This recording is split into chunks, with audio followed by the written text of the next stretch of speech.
was off the air. But there's some of our stories off the air. Literally, they can make a whole other show. Behind the scenes. Isn't it? Yeah. Yeah. So the question is here is very, very simple. Yeah. What career advice did your parents give you growing up? Yeah. Talk to us, because I feel like this is such a powerful conversation in the sense that many people ended up following their parents' advice. Yes. And it led them astray. Yes. Other people followed their parents' advice and they killed it. They made it big. Yeah. Right? So, Naila, maybe we can start with you. What sort of career advice did your parents give you when you were young? And did it work out for you, or you had to make some changes? At least what I know is sometimes you don't know what your child wants to do in life. But how my parents empowered me, and I had very powerful aunties as well, by the way. I was brought up by this whole community. My mom specifically made sure that I read. Right. And that has had a huge impact on my career today, because I read when I was younger. Very nice. She bought me books every month, and I remember I used to look forward. She would buy me like almost 10 books when she gets paid. That was what I looked forward to. And she would buy me like a series of books, and that completely changed the trajectory of my career. And my father was the kind of guy who was all about confidence. You can't go to my dad looking down, looking fluffy. Yeah, I like that. And you can't speak to him like you don't have a proper... You have to project your voice. Speak well. We can't hear... No fluffing around. Yeah. We can't hear you. My dad was in politics. So he was very confident. And even if you don't know what you're saying, you have to be clear and people must understand you. So we had to have that discipline when we are addressing him. And that was training. All that was training all along. Yeah. You know, so we followed our passion. But in anything that you do, those were some of the things that I carry with me every time I go on air for my show Art of Living. Or if now, when I'm on radio right now, you understand? Or when I write in my articles on my column, those are things that every snap! You have a column, by the way, in the Standard, isn't it? Yes, Art of Living. That's amazing. Yeah. So those are things that you nurture your child.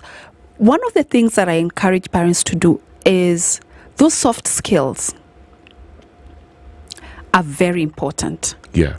It doesn't matter what they fall into, whatever it is that you want your kids to do, make sure that they are well read, give them the confidence, they can speak, they can articulate, and they're confident.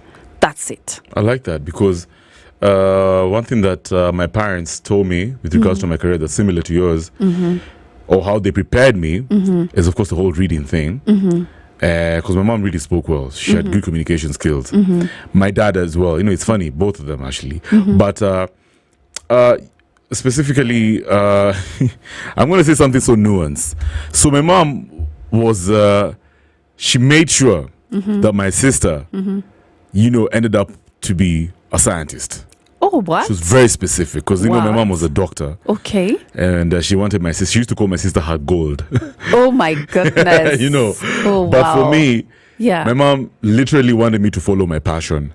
And ever since I was young, I was so passionate about rugby, right? And then, of course, communication, right? So I ended up doing, not whatever I did wasn't that, on the path of communication or whatever, because I studied, IT, and business. Yes. But she was so passionate about, how I speak. And so she wanted me to read everything and anything. She also had like a bunch of books. Okay. Yeah.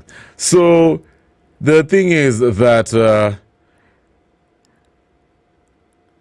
so for most people who know my story, yes. So my real mom raised me till I was like 18. Okay. And then my auntie raised me from when I was 18 till now, right?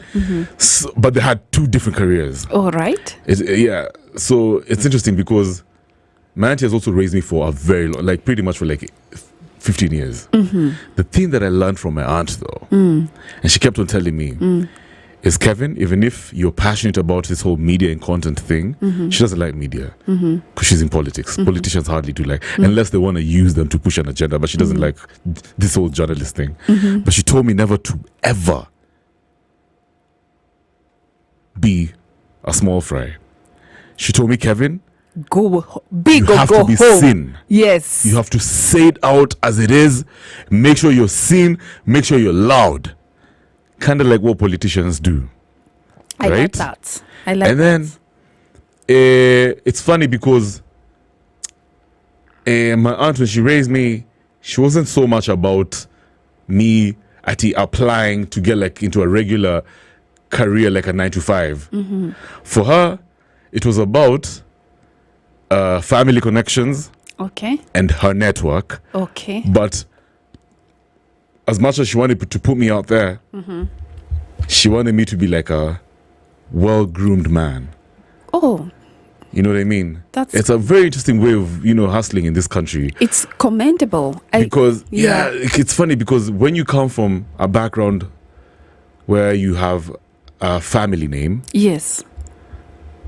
you tend not to tie yourself to a specific job, Okay. but your value is in your social skills. You understand? Yes. So she didn't want me to thrive in a single place like an office. In fact, I'm so surprised that I've been at the Standard, for example, for 5 years. Okay. This was not the plan. Okay. It means you love what you do. Because I love what I do. Yes. But the plan was to have proper social skills and networking skills. Okay. And of course, just seeing where, Where, the what yeah, life all will these throw at you. tender manenos. Yes. So mine is very specific too. First of all, groom, you have to be very presentable, Kevin. You have to speak really well. You have to be very confident, but also follow your passion. So, that whole thing for following my passion really helped because rugby taught me so much, man.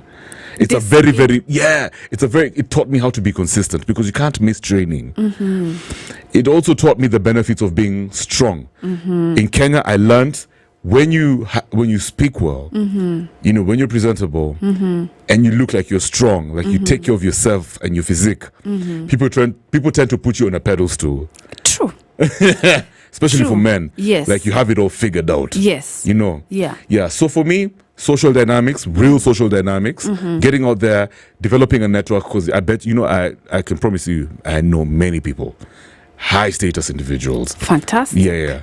And Fantastic. and that really helps. That really helps. Yeah. As opposed to just like I can never apply for a job. I like the sound I can of never. that. Like that's never gonna be my. You're- It'll never be my strategy. You're fortunate. It's a strategy that many people have actually developed Yes. and they've mastered it. Yeah, because these days it's not about just sending applications and CVs. It's about building relationships.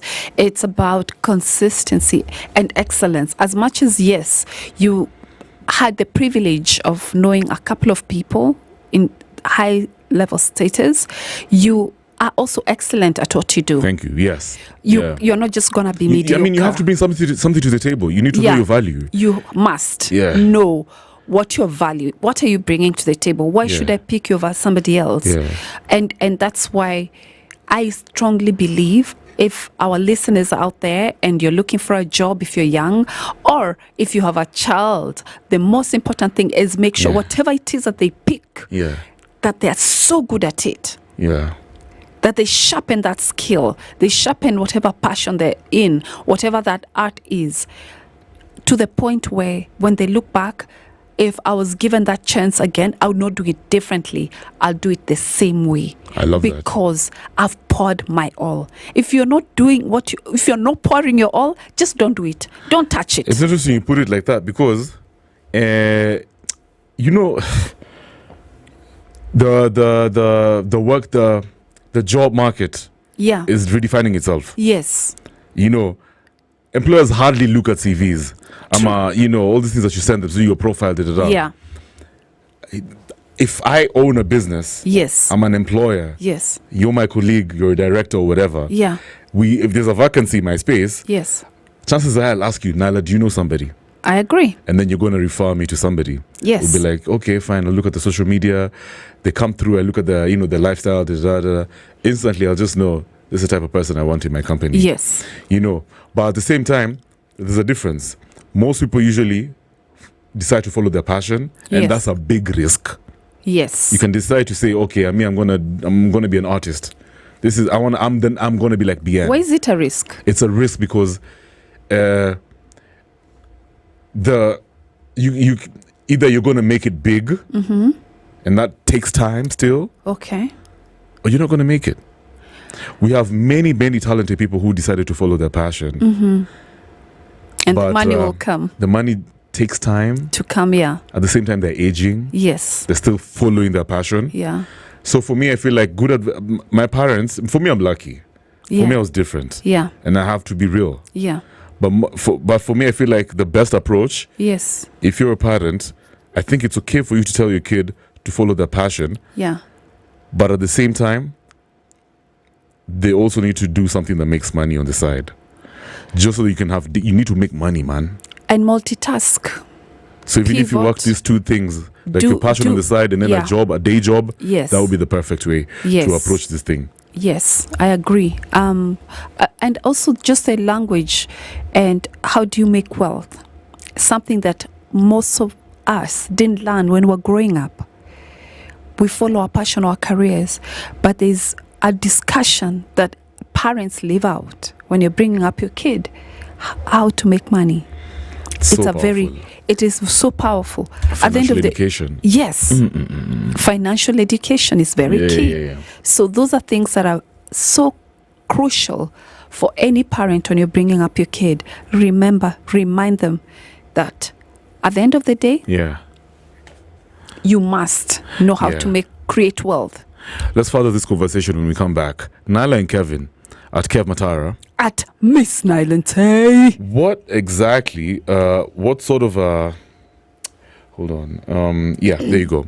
So, what career advice did your parents give you, and did it play out the way they expected it? The way you expected? You're like, snap. I shouldn't have followed my dad's advice. You have to now study another course. Yeah, is that your story? Let's have an open conversation. 0719012600. Right now, it's 5:30. The latest talk and greatest memories on SpiceFM.